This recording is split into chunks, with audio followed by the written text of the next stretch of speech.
Hey, it's Drew Peoples from Peoples Collectibles. And today, what's that? Oh, this isn't pieces of cardboard? What is this? What world are we living in? Yeah, so here's we got some games here today. Yeah, my buddy Bryan, big shout out to him. This is his video game collection, and he hit me up recently and he said, Drew, you're so charismatic and handsome and beautiful and awesome. And okay, no, he didn't actually say any of those things, but what he did say is that he had a bunch of Dreamcast games and he was looking to sell them and asked if I could help out with that. And I was like, yeah, dude, for sure. Let's expand that portfolio over yonder at People's Collectibles. So yeah, I decided since I'm going through these games and praising them and everything, why not make a little video looking these over? Get those nostalgia berries churning, right? Now, there's also some PlayStation games. I'm not really going to go into these, but two comments that I wanted to make. First, Soul Blade. That's Voldo. That's Voldo right there. That's like a copyright infringement or something. I don't know. I just thought that was funny. Voldo was my favorite in Soul Calibur. And then Dino Crisis over here. So I'm not sure if this was originally ported on the Dreamcast. I'm guessing it is. But when I was first going through these games and like figuring out a price point for them, I thought this was a Dreamcast game. I just saw it like from there in the thing. I didn't see PlayStation or anything on there. I also didn't see Dreamcast, but that didn't make me uh, ask any questions. And then when I took them out, I saw it was PlayStation. And anyway, the Dreamcast version of this game is like 120, 130, and then the PlayStation version is like $60, so like half the price, right? So just kind of crazy. And yeah, I think that point brings us neatly along to our first game over here. And I haven't organized these yet, so it's going to be kind of random, the order that I go through these, and that's also part of this video is I'm going to sort these some, so they're in like little categories, and it's easier to know where each one is and everything. All right, cool. So anyway, Sonic Adventure 2 here, another game that was ported to another system after the Dreamcast, the GameCube, which that's the version that I mostly play because my Dreamcast crapped out after a year. Pretty disappointing. But this was like one of my favorite games growing up. My sister and I had a dope ass Chow Garden in the GameCube version, which yeah, that was fun. And also another thing you'll see, most of these games do have the manual, and if you look up the prices on Dreamcast games, I'm guessing it's probably the same for most retro gaming. It's crazy uh, how much more any of these games can be, like just by having the manual and like the original case and everything. But obviously, if you're like a collector, right, it's not just about the game because you can just port. You can get not you can get like emulators, right, and basically play anything. So you can just emulate a game. What's the point? But if you want to collect it, you want to have everything uh, from the way it was originally released. Which another point that we have to make real quick. She's responsible for furries. I don't care what you say, but 10-year-old me, you know, I did things, and when I did those things, I was thinking of those bazongas right there. I'm just saying. All right, so Rogue the I mean, Amy. I mean, come on, man. Compared to Rogue, who are you gonna choose? Right? Amy's gonna be. She's the faithful wife. All right. She would be a good partner, but Rogue, she a freak for show. All right. So let's take a little look see at the game. I'm not gonna take out the manuals for all these, just because the chance of me somehow like messing it up as I'm getting it back in there. All right, there we go. Check these games, and that's looking clean. That's looking fresh. It's looking fresh to dash. Yes, sir. Yes, sir. All right. Our next game, Skies of Arcadia. Who remembers this one? I definitely don't. Guessing it's like an RPG. Fantasy Star Online. Remember that when that was a big thing? All right, it's a 2-disc game here. All right, yeah, Looking fresh. Looking fresh. And how do I get to, there we go, disc number 2. Yeah, also looking pretty fresh. A little scratch like there. Yeah, like a few up here, but very, very minimal. I don't think that's gonna cause any issues. Next up, we've got Giga Wing number 1. That's a Taco Bee. So yeah, my buddy bought most of these pre-owned, as you can see from this. So for example, like this is one that, you know, I went through a lot of these and like looked at the original price point, which I forgot was the other point that I was supposed to bring up. I was going to bring up the prices as I was showing these. Anyway, Sonic Adventure 2, listing this one at 130. Skies of Arcadia, 150. And then Giga Wing over here, also at the 150 price mark. I think 2 was like 300 or something. But anyway, the point being, obviously, I originally put 150, and now seeing that someone wrote their name right here, again, part of why people are spending the money that they're spending on these things is because of the collectability. And even though, right, so looking inside, right, everything looks cool. We still have our manual here. Game, slightly more. So we have like, there's more scratches and such here, right? You can see that one, yeah, like up here, like some finger marks. So it's not as clean and fresh as the other 2 that we've looked at so far, but still, I mean, I think that's gonna work fine. And I've got the Dreamcast to test all these out, which is gonna be phase 2 over here. But yeah, so I'm not sure exactly how much I would deduct from that. Maybe like $20, like 25, so like listed at 125 instead of 150. Not entirely sure. We'll have to look a little bit into that, but yeah, I mean, just little things like that alone, obviously with collectability the way that it is, that isn't super duper ideal. All right, we got Resident Evil Code Veronica. Never been a fan of the Resident Evil games, if I'm being honest here. Was not my thing. Another 2-disc game. All right, very, very nice. Yeah, like this littlest, like little like indent scratch over yonder. But that is something again that so minimal that I don't think it is any kind of issue. This 2 here. Let's see, Resident Evil, Veronica. Oh, this is one. All right, I haven't looked up the price for these. There's a few that I haven't yet. Surprised. I thought this was one that I had definitely looked up, which maybe I did, but I just didn't add it to my spreadsheet. Why is this one so much harder to get back in? Giggity. My God, man.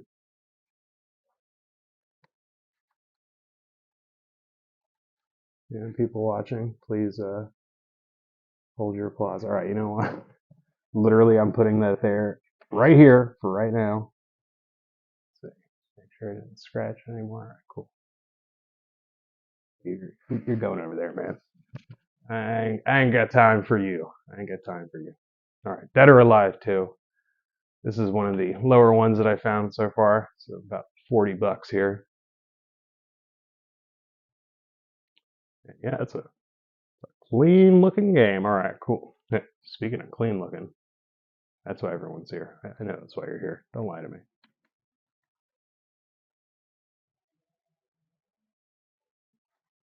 All right. Got quite a few fighting games. So we got Capcom versus SNK.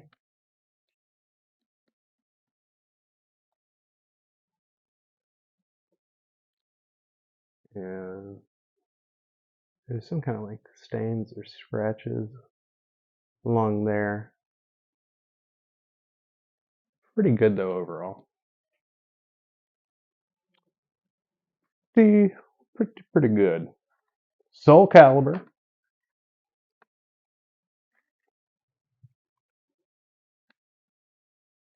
This is one. Let's take out the manual. I was a fan of the old Soul Calibur. This is actually I didn't have it on the Dreamcast. I had number 2 on GameCube, I want to say, and then I had 3. I think that was on PS2, maybe Xbox. I remember 4 I had on Xbox. Was that Yoda or was that Darth Vader? No, I think that one was Yoda because I wanted the PlayStation one because that had Darth Vader as like the extra Star Wars character. All right, pretty lame ass manual here, honestly. And this game, I also didn't have the price listed down. Oh, Capcom versus SNK. That's gonna get listed for 80. Soul Calibur, I'm pretty sure was also around like $40, same as Dead or Alive 2. Maybe that's the reason. Maybe because this is it's a whack ass manual, man. Ain't nobody got time for that. Great game though. 2 was better. Yeah, I remember. I think it was Xbox. Yeah, Xbox Arcade. I want to say I got Soul Calibur 1 on, and part of it might have been going back. I mean, it's the same thing. Like if you never played the original Smash Bros. And then you play, you started on Melee, and then you went back to the original. Like I couldn't see liking it at all, right? Because I mean, I loved the original, but going back to play it now, it's like no. The same like Mario Kart 64, another great example. Awesome game, loved it growing up. But after like Double Dash and like the latest one, come on, man, it doesn't even hold a candle to it.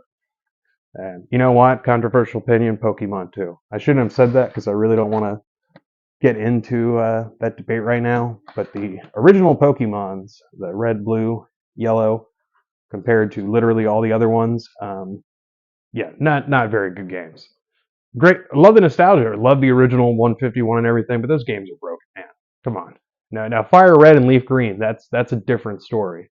Or the Let's Go Pikachu, Let's Go Eevee, different story. But the original games, even though they were innovative and they started the whole thing, I'm not dismissing that, but in and of itself. All right, end of rant.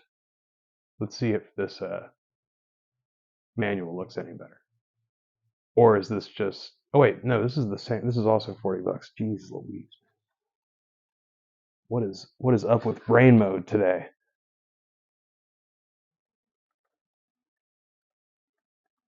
I wanted to look at this manual and see if it's if it's like cooler or something, and if that's why.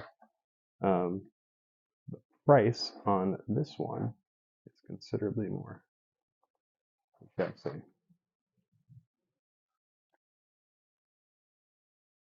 I mean, dude, already, come on. That's a cooler looking manual. Look at the artwork here.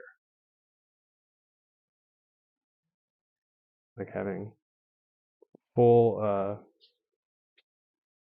portraits of these characters. I mean, obviously, that's not the only reason I'm sure why this is a more expensive game. Um, but dude, that probably influences somewhat. I'm new to this. I don't know. Oh, and one question I do have: if there's anyone out there who knows anything about retro Dreamcast games, one thing I've seen online is about registration cards. And yeah, none of these have the registration cards. They have the manual and everything. So, like complete in box. Does that matter if you have like the registration card or not? Obviously, you can't even use it. It's like the registration card to like what was it? It's some like competition that you could have like mailed in for, and like the top person got like some arcade game or something. But yeah, I've seen that in quite a few listings, and I'm like, is this something people actually care about? Because again, I understand like the whole collectability aspect, but like I don't know, that seems odd to me. I'm saying that, but then also like the Digimon movie packs, they have like a little sweepstakes card for like Toys R Us, and see, I see that differently. Like that, I'm like, yeah, that's pretty cool. Now I wouldn't say that's necessary for like completing the movie set, obviously, but it's still like I don't know. All right, stop ranting. Let's just move on with this. All right, looking pretty good. This is the only Japanese uh, game that we've got here, so I'm not sure how that's gonna affect things, but that's gonna go on the side. All right, let's just get to the point. I'm gonna go through these and just share some prices and look at the discs and talk about the games a little bit, so that we don't have like an hour-long freaking video here. Crazy Taxi. This is one I didn't put the price down. I think it was also like in the $40 kind of range. But this is a game. This is one of the first ones that I got on the Dreamcast. This game was freaking sweet. Speaking of games that I actually had when my Dreamcast worked for that 1 year, Toy Commander. Loved this game. I think this game's like only like 20 or $30. It's like one of the lowest on there, but I have fond memories of playing this game. I don't know if I ever actually beat it. Can't remember. I want to say that I never actually like beat it and got to the final mission. Not entirely sure, but yeah, this is one I would love to replay. And I mean, yeah, I will. With testing these games, I'll definitely test this one and make sure that it works. It's like, wait, you spent how many hours like making sure a $20 game worked? Yeah, man, you gotta make sure that it works, man. I'll put that over there. Crazy Taxi, Jet Grind Radio.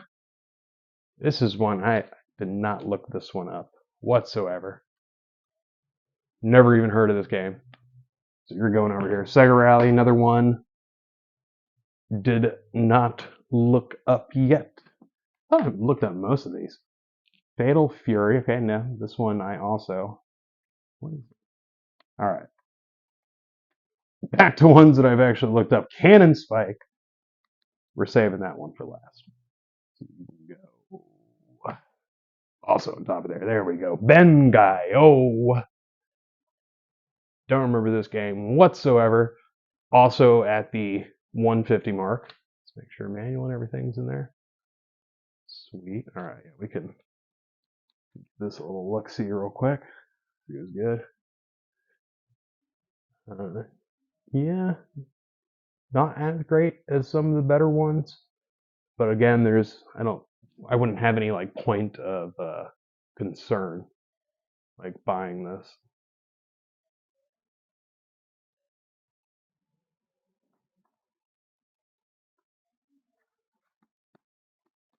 Let's see, you can go giveaway there. Third Strike, Street Fighter 3. Let's see, we're looking at 120 on this one here.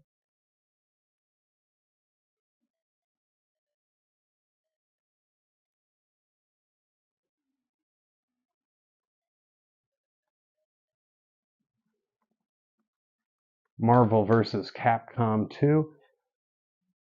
200. Now, yeah, this is one that was about like, this one has been expensive since the beginning, basically.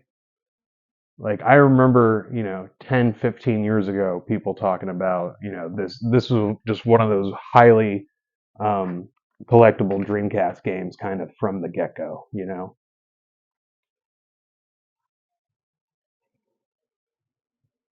But what I found surprising is the fact that there's ones that are more than this. And, I don't know how, if the ones that are more than this are also more than this like 10, 15 years ago. And I just didn't know enough about the retro gaming market. But even so, you might notice, like, if you follow these prices at any point, like, hey, that sounds pretty expensive. Which I saw something recently, DK Oldies, who I had never even heard of that company until the YouTube algorithm had me watch some videos of people talking shit about them. But they seem to be quite responsible for a lot of these prices going so haywire. People are getting more interested in retro gaming, and they've kind of cornered the market in some ways. So we have Virtua Tennis here. This one's only like $20.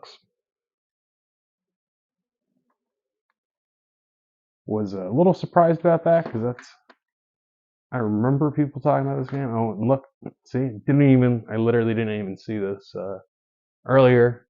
But again, we've got Sharpie there now for something like this. Like, yeah, this is like a $20 game.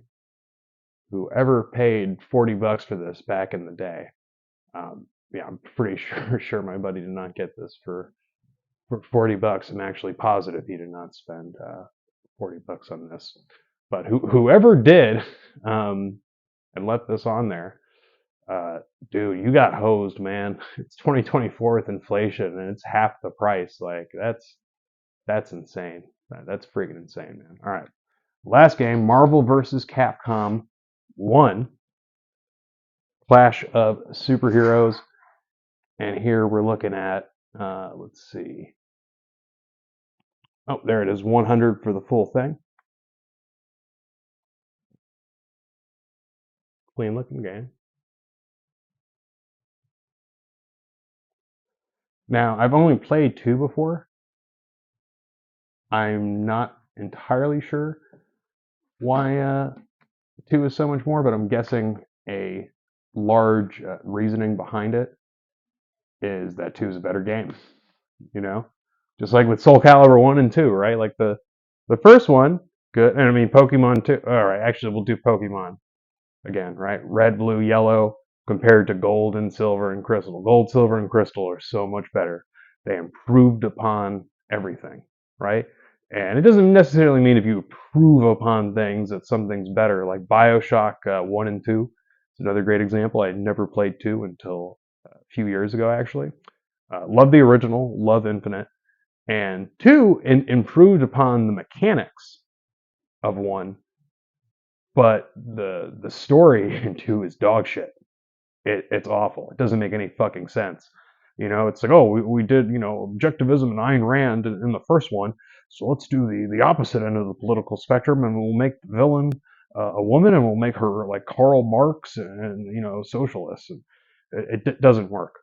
All right, you literally just reskin the character, but then it doesn't fit in with the story, and you're trying to do the same thing.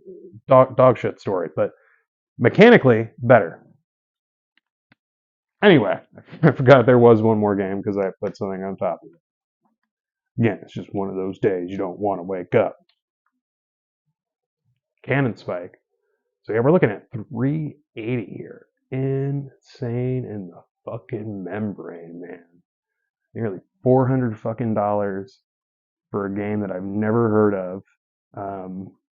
Apparently it's all right. It's not that great of a game or anything, but it's just that scarce. And if you're someone who wants to complete their collection, this is a game you need. You know what I mean? So yeah, thank you for. Oh wait, there are 2 more games. Oh my gosh. Oh my gosh. Yeah, because they're not in their original cases here. And I'm not even entirely sure what they are. So what do we got here? Shit. What is this? And yeah, my buddy got a lot of these games, he said, from Blockbuster when they were originally shutting down.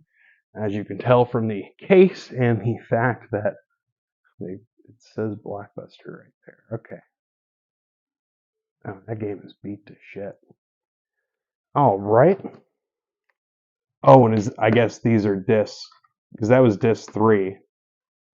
So I can only gather that the other box here to the left is going to be disc 2 and 1 and 2. Dude, what?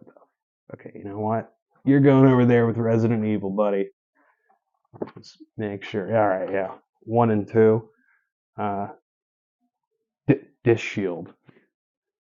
Dude, what are you shielding? It's the front of the fucking disc. Who gives a shit? it's the pack that whatever, the property of Blockbuster. Yeah, come and get me, Blockbuster. All right, you should have taken that money from Netflix, you fucking morons. All right, well, thank you for joining me on my first venture outside of the cardboard world. Good times, eating those nostalgia berries and remembering when life was like better, or at least we can pretend like life used to be better. All right, I'll catch y'all next time.